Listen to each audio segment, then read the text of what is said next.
So the goal of this assignment is to take a two-dimensional image, which is what we have here, a 2D photograph, and convert it into a three-dimensional object that we can fly a camera through. It's really simulated 3D, but we're going to call it 3D for now. You've seen this effect used a lot in things like documentaries, in the news, where they'll take maybe a historical photograph and separate the layers out, foreground, background, maybe even midground, and fly a camera through that space in After Effects. So we'll just look at a couple of choices here of images. Here's one that I've already done, and this one actually includes a foreground object, a midground object, and a background object. And we'll separate these in 3D space, but let's just look at these first of all. There's our foreground that I've separated. Then we have the midground layer, which is some brick, and finally the tower layer in the background. Originally, it looked like this. So somehow or another, the software had to actually create all of this extra space because this didn't exist. This brick wall out here on the edges did not exist before. This tower area right here, none of this existed. It had to be created by a really smart Photoshop. So let's see how that works. Oh, before I do that, I wanted to show you one more. Here's another one with a foreground object, a midground object, a little deeper into the midground here, and then finally the background with the ruins of this castle. But we're going to start with the old Gutenberg right here. Gutenberg, as you know already, invented the printing press. And before I get any further, I need to copy this layer. You can drag it over the new layer icon, or you can hit Command or Control J to copy in Photoshop. And I'm going to turn off that original layer, and I'm going to rename this one BG for background. So with the quick selection tool chosen, I'm just going to start rolling around this image and getting everything selected. Now it's a really small brush, so I'm going to increase the size of the brush by hitting the right bracket key on the keyboard to make the brush a little bigger, make things go a little faster for me, and I'm just going to start to roll around the inside of this object. And you'll see it does this in pretty quick order, pretty quick work here. And you'll see also that I'm not doing a very good job selecting this. And that's kind of intentional because I'm going to go back and make some changes to this. Okay? Just trying to do as good of a job as possible to begin with. Okay, so the next thing we have to do is refine this selection. Now, there's a couple of things that we could do. One is we could continue using this quick selection tool. All we have to do is hold down the Alt or Option key and start erasing around here. And it does a fairly good job, but not a great job. So sometimes you have to add and subtract and add and subtract. It's kind of a pain. So I'll tell you personally, I like to use for this the polygonal lasso tool. It's the third tool in the list, and it's if you click and hold on it, you'll get the middle one, which is the polygonal lasso tool. And so we can roll around in here and add to and subtract from the selection. If I want to add to here, I'm going to hold down the Shift key and just add to this right here.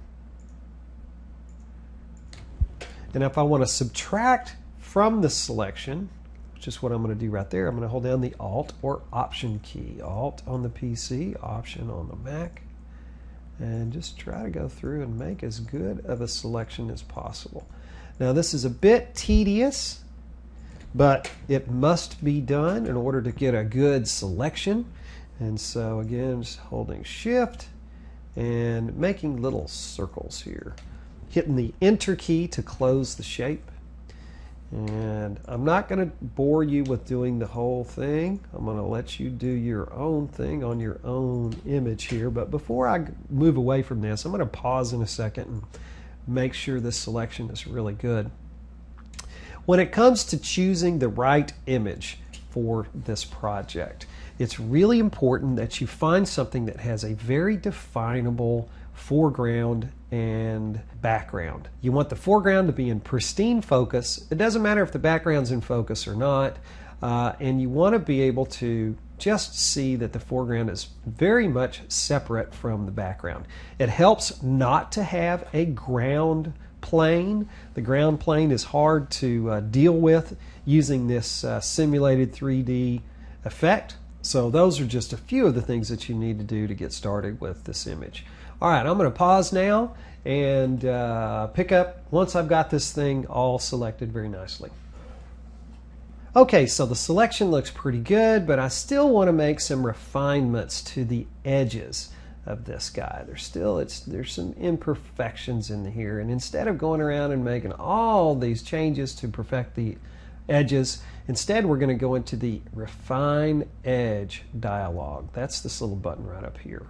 Okay, so what's going to happen with Refine Edge? First of all, we just see this selection against our little transparency background. If you want to change that to the overlay mode, which shows you red, that kind of helps a little bit.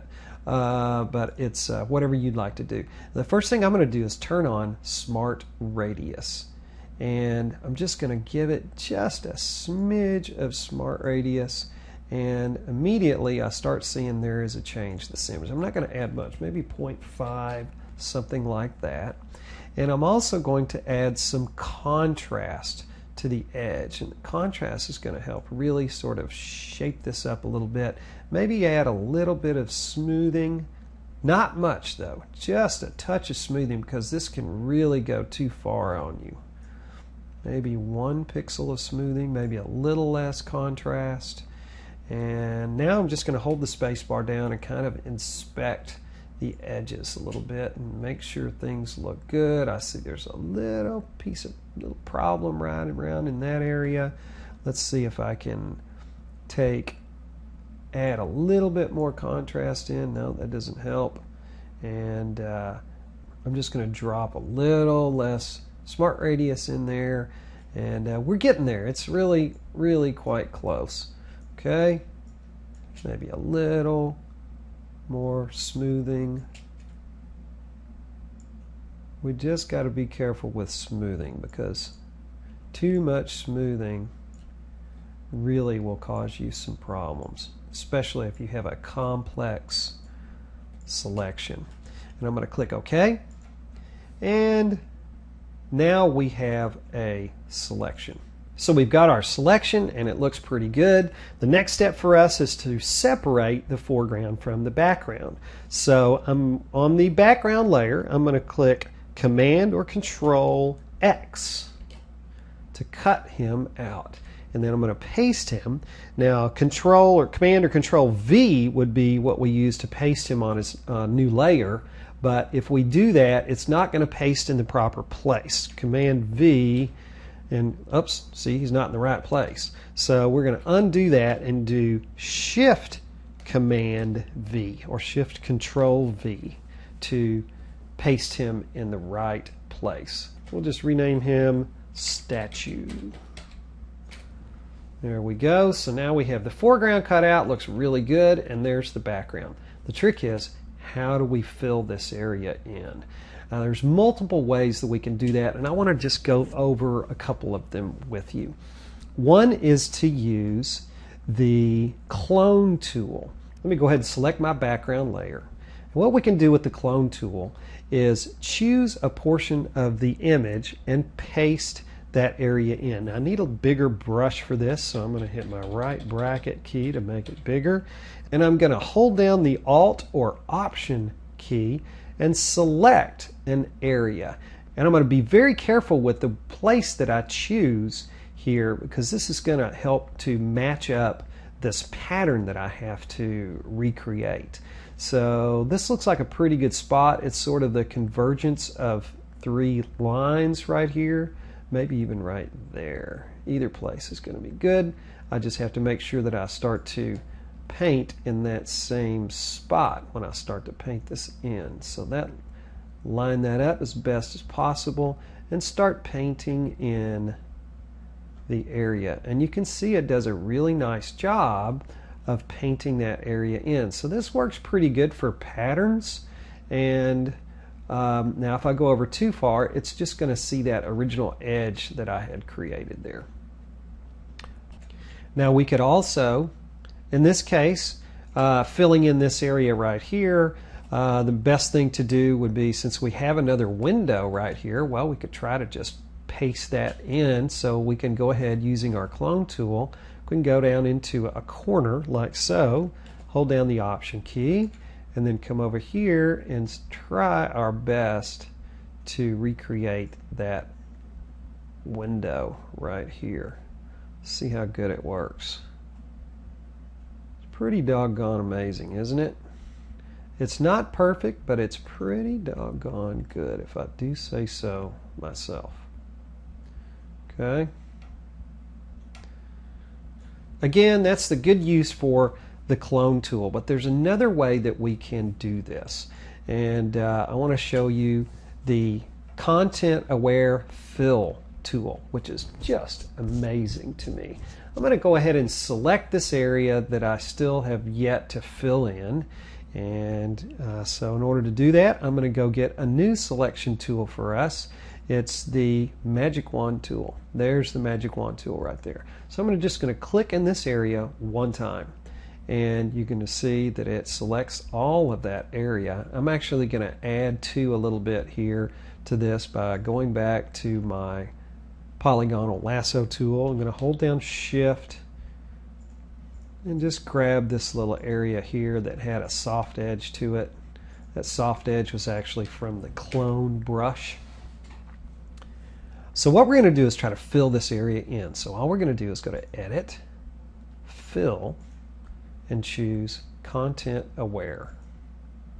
And wait a few seconds, and bang, we get something filled into this space. Now, is it perfect? No, it's not perfect, but it's pretty doggone good. Let me deselect. Command or Control D to deselect, and we can see what we have here. Where it's not bad, but it's not perfect. Now, if we put the statue back in front of it, we'll see, well, nobody's any of the wiser in this case. So let's go ahead and try to heal this space as best we can. I'm going to go ahead and go choose the Healing Brush tool. In order to use the Healing Brush, it requires, very much like the Patch tool, that we make a selection. So I'm going to go find a place for a selection here, maybe right about there, and I'm going to try to match that up as best I can, and then just start rolling down through this. Now I see that I picked up a piece of the house, which is bad, so I'm just going to come over in this area and find a spot, hold down the Alt key, and click. So I'll come right over in this area and start to paint that area into place. I'm trying to match this pattern up. There we go, and so we can paint that down all the way to the house. And that filled it in pretty well. Okay, it's not perfect, but it's okay.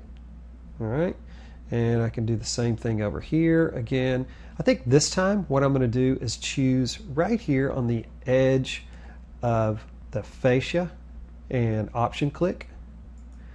Now I'm going to come over here, line that line up as best as I can. It's not going to be perfect again, but I'm just going to fill that area in, and you can see it works pretty doggone good. Okay, again, I'm going to hold down the Option key, kind of fix that area. I'm going to use the Spot Healing Brush tool next and expand the brush size a little bit, and I'm just going to go in here in this area. And you can see that that does a really nice job of healing those little joints there. Same thing here. These are very smart tools, as you can see. They really do a great job of healing this area. Now again, the idea is to make this look as if nothing were ever there in the first place. I'm going to go really quick through this. You can see, obviously, nice opportunity to use the Clone Stamp tool here. We've got some perfect windows that we can clone right into place to heal that area. But I'm going to do this kind of quickly because you guys are getting sick of hearing me talk.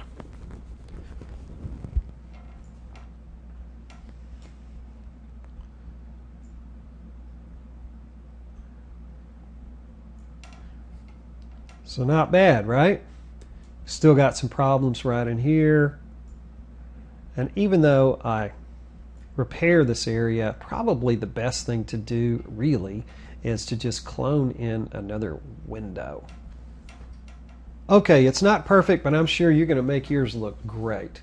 Now, if we turn this statue layer back on, that's what it looks like with, and that's what it looks like without. Again, the goal is to make this look as much like there was never anything there as possible. So, what tools did we use? We used Content Aware Fill, which is Edit, Fill, Content Aware Fill.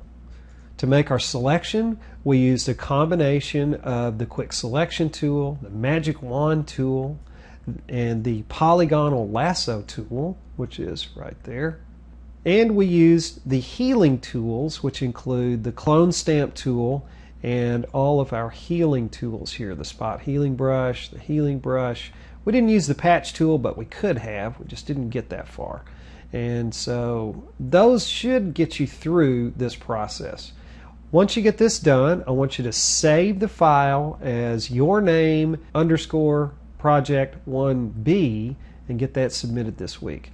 And let's see how good you do on this. All right, good luck, have fun, and let me know if you have any questions.